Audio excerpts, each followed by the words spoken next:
Un mujer aligaw runner de droga ella puede arresta el Police Station 11. Taen cabeza si Police Superintendent Bonifacio Arañas ali parte ng barrio del Kawit anoche.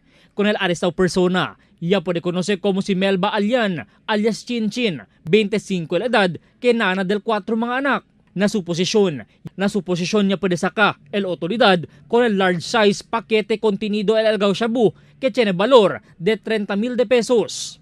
Si Chinchin admitido que man surrender ya del mas temprano na oplan tokhang, pero ya bira syempre con su illegal trabaho, kien aura ta aripinti con el sumal trabaho. Hindi sir, ganun lang ang putong-putlaw lang. 1/4. Magkano yung halaga nun? 20. 20,000. Pero sinabi ng PNP dati surrender na kayo. Opo sir. Pero bakit kayo bumalik?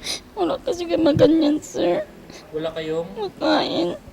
Por causa con su arresto, ya puede la autoridad conducir con un follow-up operation na de este source de droga y en dinantes lang aga. Ya puede arrestar con el de este supplier, ali parte na Rizal Street, cerca lang na City Hall, conocido como si Junjun Hasan, 25 la edad, residente del barrio de Tetuan.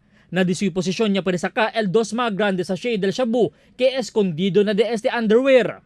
Este mga shabu tiene a sigun valor de 70,000 pesos kada pakete. Yaan na también abisa este persona con el de este mga uban kaya resulta na aresto del sus dos mga kompanyero alina Aurora Village Giwan, conocido como Kanda Fauji Juhasan y Aman Juhasan Mantillo.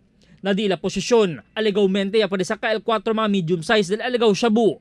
El Police Station 11 junto con el Police Station 9 ya puede man award el mismo presidente del Lunes que tiene grande acomplisimiento na kampanya kontra el droga prohibido. Albert Luna, Dateline Zamboanga.